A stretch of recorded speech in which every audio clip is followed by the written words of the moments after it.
the District of Columbia comes out ahead in that scenario. And by the way, I forgot to mention this before, but this is modeling, just economic modeling. They are not considering, like the REMI study does, the environmental benefits of the carbon tax. We all know that's not zero.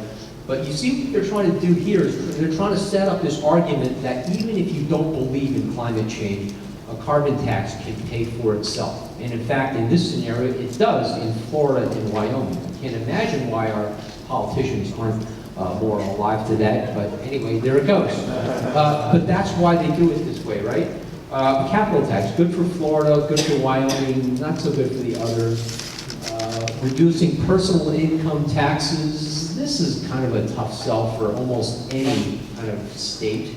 But this is the one that I think is really interesting. This is the carbon fee and dividend proposal.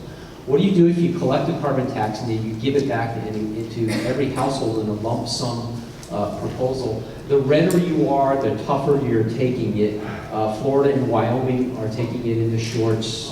Virginia, all the kind of states around Washington, D.C. are tough. The brighter it is, the less hard hit you are. And look at the whitest states on that map. It's West Virginia and Mississippi. And then there's the next group of states that are also not as hard hit. South Carolina, Kentucky, Arizona, New Mexico, Utah, and Idaho. Why is that, you think? Well, why? People, I mean, why? Why are these states not hurt as much? Well, because carbon intensity is tied mainly to income. Would that be why Florida's hard hit? You have greater per capita income? Carbon intensity tied to income. I've heard that when Danny talked about. Yeah, kind of. But that doesn't explain, for example, let's see, Wyoming's not that rich. Arizona's pretty rich. Anyway, pretty close to what this gentleman said. Anyone else got, what does that dividend do, you think? That dividend check that would come out would be such a boon to the poorest voters in West Virginia and Mississippi. It would overwhelm the energy costs for many of them. Not all of them, right? If you're a coal miner kind of living on the edges in West Virginia or Kentucky, you're still going to be worse off. But the vast majority of the poor people in these states, that dividend check means so much to them that it would create a lot more economic benefit. Am I on time there? I am starting to run a little bit. All right, I'll wrap up. All right, let me just do this. This is where I want to wrap up, though. So far, I've been telling you that the economic benefits of carbon fee and dividends seem kind of dubious. We should really be making rich people richer. Here's the part where economists don't know, and admit they don't know, about giving money to poor people. We really don't study that enough because it's hard to do. But what we can do is take some guesses. What we know about that we don't measure very well is something called the multiplier effect. If I give Tom $1 and he goes home to Toronto and spends that dollar, he'd have to convert it, of course. But he goes to the hardware store, buys something. The hardware store goes out and buys something. And that dollar gets spent over and over and over again. By the time I get that dollar is finally kind of dissipated, that dollar's been spent 5 or 6 times. And what that really is income 5 or 6 times over. So if government spent $1 on Tom, he would go back and spend it. It's essentially will have created $5 worth of income with that $1 of government expenditure. That's called the multiplier effect. Some multipliers aren't so large. You give $1 to Ned, maybe he just socks it away, and that doesn't do anyone any good at all. That's not income at all. There are ways that we can guess at the multiplier effect of different policies. This is 2008, in the midst of the economic recession, and we thought about a bunch of different ways to stimulate the economy, different ways to spend government money. And these were the multipliers that Moody's estimated, a guy named Mark Zandi. So in other words, one of the proposals was to make the Bush income tax permanent. The multiplier effect of that was pretty low, 9.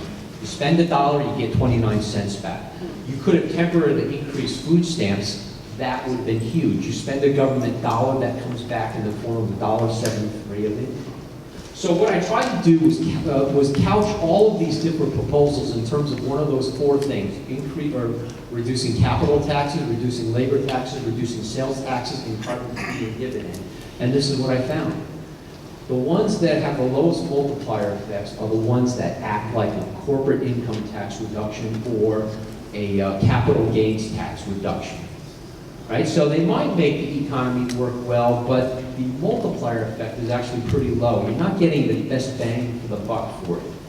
Next up were the labor taxes.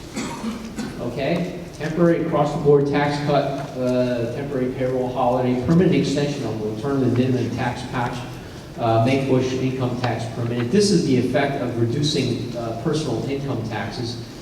And, you know, if you look at those red lines, they're kind of on the low side, too. The temporary payroll tax holiday looks pretty good. You're getting more than $1 back for every dollar you spend.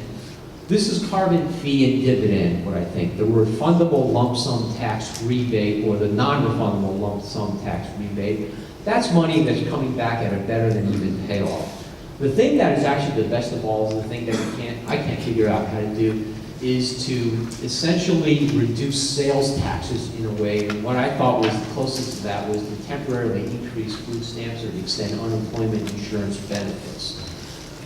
That is the biggest bang for the buck. But this is exactly what we don't know. These are estimates based on a full employment model, so you can't say, you know, do carbon tax, carbon fee and dividend, and then do that. It doesn't work that way. Economists don't know how that works. What they do know is that they're probably underestimating it, but you know, we're just not there yet in terms of the economic model. We don't know how much better carbon fee and dividend would be than reducing corporate income taxes or capital gains taxes. So, you know, where do I come out? I feel like we don't really know, but we have a very strong intuition that giving money to poor people would provide a boost to the economy. How much we don't know, but it would provide some sort of a boost that we can't quite measure. What I kind of usually retreat to, though, is, you know, you've seen this before. This is, I think the former Secretary of State George P. Shultz coined this. It's not a tax if the government doesn't keep the money. That seems to me the most compelling case to make. It's not really a tax. It's kind of, you know, collecting a carbon tax, but everybody gets that money back to kind of to spend as they choose. And maybe even beyond the number, maybe even beyond the economic model, and this is the most powerful thing you could say, is that this really isn't a tax. So anyway, that's all.